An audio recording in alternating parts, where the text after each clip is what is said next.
Bonjour et bienvenue sur Mariage TV. Dans notre précédent numéro, nous avions fait la connaissance de Amel, négafa marocaine, l'habilleuse traditionnelle de la mariée. Une tradition d'ailleurs empruntée au Maroc par les autres pays d'Afrique du Nord depuis quelques années. Et c'est ce que nous allons découvrir dans ce deuxième numéro. J'ai le plaisir de recevoir Farah, négafa algérienne. Bonjour et merci d'avoir accepté notre invitation. Bonjour. Alors Farah, racontez-nous, depuis combien de temps exercez-vous ce métier?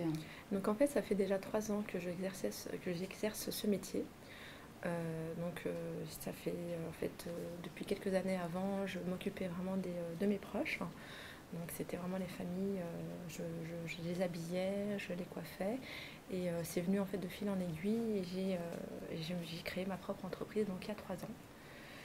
Et c'est venu comme ça en fait, le métier de négafa en fait. Alors, est-ce que l'envie de devenir négafa est venue justement en vous testant un peu avec vos proches ou bien Donc en vous fait, avez j'étais eu une beaucoup influence? influencée, ouais, tout à fait. Donc en fait, j'étais influencée effectivement par les proches, essentiellement par mes sœurs également qui sont couturières également en Algérie, qui font des calacos, qui font des cheddat lemsamia. Et ça m'a beaucoup influencée parce que ce milieu-là, vraiment de voir toutes les tenues qui représentent l'Algérie, toutes ces matières, toutes ces formes, toutes ces couleurs qui embellit, on va dire, la mariée le jour J. Et puis voilà, ça m'a beaucoup un petit peu influencée pour créer dans ce domaine-là.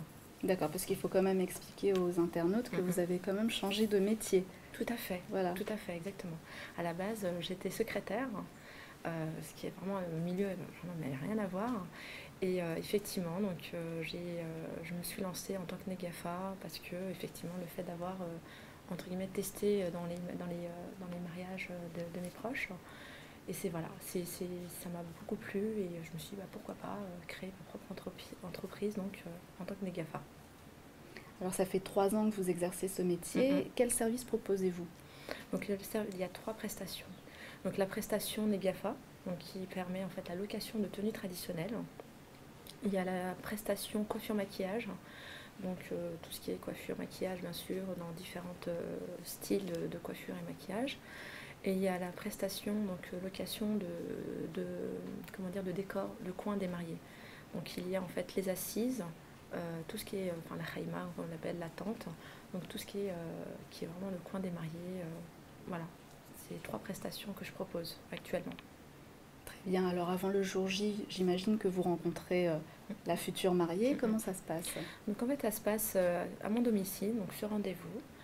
Elle a déjà un petit peu ses propres idées, ou alors moi j'essaie un petit peu de la diriger un petit peu sur certaines tenues, parce qu'il arrive parfois qu'elle ait déjà ses propres tenues à elle, et elle voudrait vraiment porter des tenues assez traditionnelles qu'elle ne pourrait pas porter ensuite lors d'autres mariages.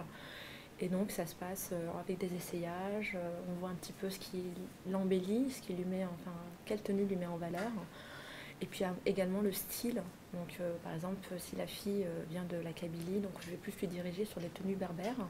Si la cliente la future mariée a des préférences sur la côté ouest, j'essaie un petit peu de me diriger surtout par rapport à tout ça.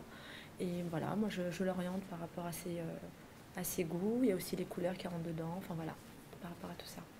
Alors justement, on parle de vos robes. Est-ce qu'elles sont exclusivement algériennes? Non, en fait, je propose toutes les tenues algériennes qui vont de l'ouest à l'est, telles que la cheddat lemsania. Vraiment, on a toutes les tenues qui représentent l'Algérie, chaouia, berbère, constantinoise. Mais je propose également les caftans et tarcheta, donc c'est également les tenues marocaines. J'ai la tenue shelha, donc également du côté berbère du Maroc, et donc le caftan et la tarcheta que je propose. Très bien. Alors justement, est-ce qu'on peut peut-être voir quelques-uns de vos bien modèles? sûr, tout à Parce que fait. vous avez eu la gentillesse de nous apporter 2 de vos modèles. Tout à fait. Tout à fait. Donc en fait, dans un premier temps, nous avons la tenue constantinoise. Par ici. Donc voilà. Bonjour. Donc nous avons la tenue constantinoise qui représente donc l'est d'Algérie. qui cette fois-ci en fait est travaillée d'une autre manière, travaillée en taffetas. C'est une matière un peu plus légère entre guillemets, parce qu'habituellement la tenue constantinoise est travaillée en velours avec le meshboud, donc c'est beaucoup plus lourd entre guillemets. Là c'est le travail appelé cocktail. Donc on a le fetla, on a des paillettes, on a un peu de strass et tout ça et tout. C'est remasterisé comme j'appelle moi, un peu revu d'une autre façon. Habillé avec le johar, avec le jbin qu'on porte également, qui s'appelle également le diadème, qu'on a sur le front. Voilà, c'est des petits accessoires qui vont apporter sur la tenue des petits détails supplémentaires. Donc en fait c'est du couleur brique. Voilà, c'est une très jolie modèle qui est très souvent demandée par les futurs mariés. Alors justement, excusez-moi, par rapport à la couleur, Mm-mm. si vous avez une cliente, donc une future mariée qui souhaite par exemple changer de couleur, est-ce que c'est possible? Tout à fait. En fait, je la propose également en mauve. Donc c'est un violine, un mauve, qui est un peu entre deux. C'est en même temps une hanabiya, en fait on l'appelle la tenue hanabiya, mais en même temps une tenue constantinoise. Parce qu'on n'est pas très loin en fait des villes l'une de l'autre. Donc ça se ressemble un petit peu et c'est le même modèle, mais enfin voilà, en couleur violet. D'accord. Voilà, en fait, si vous voulez, j'essaie d'avoir plusieurs modèles dans les tailles différentes, dans des couleurs différentes. Justement, toutes les filles ont une morphologie différente, donc chacune a sa propre idée de couleur, de forme, et encore une fois, voilà. Vous adaptez. Tout à fait, exactement. Très bien, merci mademoiselle. On va voir un second modèle. Oui, tout à fait. On laisse le temps de repartir. Voilà. Donc en fait, nous avons le modèle, j'appelle ça en fait le caftan revu d'une certaine façon, donc qui a été créé par Warda Stylist. Donc on a revu un peu le côté cocktail, revu un peu le côté caftan, voilà, un peu modernisé, on va dire ça de cette façon-là. Donc c'est un tissu en tulle perlé, travaillé avec du satin. On a fait en sorte justement d'avoir un petit châle pour faire l'effet un peu robe cocktail en même temps, enfin une robe de soirée.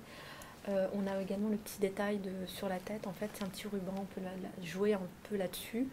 Voilà, c'est apporter une petite fraîcheur également dans les tenues qu'on propose orientales dans l'ensemble, mais qui reste qui reste également algérien, parce que voilà, c'est aussi les filles qui aiment un peu ce modèle-là. Donc c'est le côté aussi, je joue beaucoup dans les couleurs, j'aime beaucoup apporter les couleurs flashy, comme j'appelle moi. Elle existe en fait donc en bleu et en rose. Donc c'est du rose fuchsia. Voilà, c'est Leïla qui la porte très bien aussi. Voilà, avec des petits accessoires en strass parce que c'est comme une couleur, comme je dis, glacée. Voilà. C'est une tenue modernisée, alors si je comprends bien. Tout à fait, exactement. D'accord. Voilà. Merci. Et on peut peut-être parler alors. Oui, en effet. Donc c'est voilà, tout à fait. Donc ça c'est un calaco en fait algérois, travaillé avec le fetla argenté et des paillettes. Donc je le porte avec un solwal shilqa. Donc c'est un solwal assez cintré, assez près du corps. Voilà, c'est la tenue vraiment typique portée des habitants d'Alger. Bon là je le porte pas, mais c'est très souvent avec un foulard en fait qu'on a sur le côté, et le khaytoroh, donc c'est le zorof également appelé dans l'ouest. Donc voilà, c'est une tenue très demandée par les Algériennes, parce que voilà, ça représente énormément tout le côté qu'on va de l'ouest à Alger ou à l'est, on a toujours la demande du calaco. Parce que le calaco, c'est vraiment ce qui représente le plus. Ce qui reste bien traditionnel. Tout à fait. Donc il représente toute l'Algérie en fait. Voilà. Et donc celle-ci existe également en verre, travaillée avec le fetla doré, un peu dans le même travail. Et j'ai également en fait un autre style de calaco avec la traîne également. Je la propose en rose fuchsia, travaillée en fetla hurra en fait argenté. D'accord. Voilà. Et donc par rapport à vos modèles, est-ce que vous les créez vous-même ou bien vous travaillez avec d'autres créateurs? Non, là je travaille avec Warda Stylist en fait, essentiellement pour les tenues berbères et d'autres tenues quand j'ai un peu des idées, elle également en fait. Voilà, c'est un partenariat qui est depuis ma création d'entreprise en fait. Et voilà, c'est une personne qui me tient beaucoup à cœur entre guillemets, parce que elle m'a suivie depuis le début et qui me conseille beaucoup dans tout ça. Ce sera d'ailleurs la prochaine invitée de notre émission. Donc voilà, qui me conseille aussi, enfin voilà. donc comment dire, les côtés berbères. Je travaille également donc avec des stylistes aussi, dans le côté aussi traditionnel. Donc tout ce qui est shedda, donc c'est mes sœurs qui s'en occupent parce que c'est des coupes assez traditionnelles de chez nous. Ensuite le calaco, pareil, j'ai d'autres prestataires aussi en Algérie même. D'accord, très bien. Et combien possédez-vous en tout de modèles alors, si vous pouvez J'en ai à peu près, je pense, une trentaine. Une trentaine, je vous dis, ça va vraiment de toutes sortes. On a vraiment la shedda, on a la blousa haraniya, on a les calacos, les robes kabyles, la chewiya, la constantinoise, la staifia, enfin vraiment tout ce qui va représenter les régions d'Algérie. En plus, j'ai donc le côté Maroc, donc avec les kaftans, les tarchetas. J'ai en supplément la tenue hindoue aussi, qui est beaucoup demandée, des robes cocktails. Enfin voilà, aussi la tenue pour homme aussi. Hein. Pour certaines tenues, j'ai aussi la tenue pour homme. Parce que l'homme également veut se changer lors de sa cérémonie en fait. Hein. Et puis voilà, une trentaine. J'en ai à peu près une trentaine. Et qu'est-ce qui finalement vous distingue d'une GAFA marocaine? Alors ce qui me distingue, je pense, c'est justement la multitude de choix qu'on a justement en Algérie. Donc en fait, au Maroc, c'est essentiellement la tenue berbère, donc la tenue shelha, le kaftan, la tarcheta, la fessiya. Elles ont effectivement, ça sera juste au niveau du travail qui va changer. Alors que c'est vrai qu'en Algérie, on a une multitude vraiment de modèles. Comme je vous ai dit, on a la shedda, on a le calaco. À l'est, on a la constantinoise, la hanabiya, la staifia, on a la chewiya. On avance vers Alger, donc on a le calaco algérois. On descend tout petit peu vers le tizi, en fait on a le côté berbère. Donc on a la fota, on a le bonnos, sachant que d'autant plus Café Warda, donc c'est aussi des modèles beaucoup plus modernisés. Donc ça va aller du côté berbère très moderne, très retravaillé aussi. Et enfin voilà, on a vraiment une multitude de choix, de formes différentes, avec les petits accessoires, les bijoux qui vont par-dessus, qui vont vraiment apporter sa petite touche supplémentaire. Et excepté les tenues, est-ce que vous avez une autre différence, une autre distinction peut-être? Non, enfin je vois pas comme ça, à part excepté les tenues, non, je pense pas. Donc, non, parce qu'en fait on a à peu près le même objectif, hein, je pense, c'est d'embellir la mariée selon les traditions qu'on a dans chaque pays. Et intérieurement, enfin quand je dis intérieurement, c'est-à-dire qu'en Algérie, donc de chaque région ont également leurs propres coutumes, leurs propres traditions. Donc on fait avec, en fait, moi en tant que négafa, je fais avec justement avec ça. Très bien. Alors peut-être pour terminer, un conseil aux futurs mariés? Eh bien oui, enfin moi je leur conseillerais effectivement de prendre rendez-vous avec moi. En effet, elles ne ressortiront pas déçues. Et vraiment je m'adapte selon le budget, selon leurs envies, leurs envies, quoi, ce qu'elles ont vraiment en tête. Et voilà, moi je les conseillerais du mieux que je pourrais. Eh bien, merci d'avoir accepté notre invitation. Merci à vous de m'avoir invité, en tous les cas, merci bien. Merci à vous également de nous avoir suivis et je vous dis à très bientôt sur Mariage TV.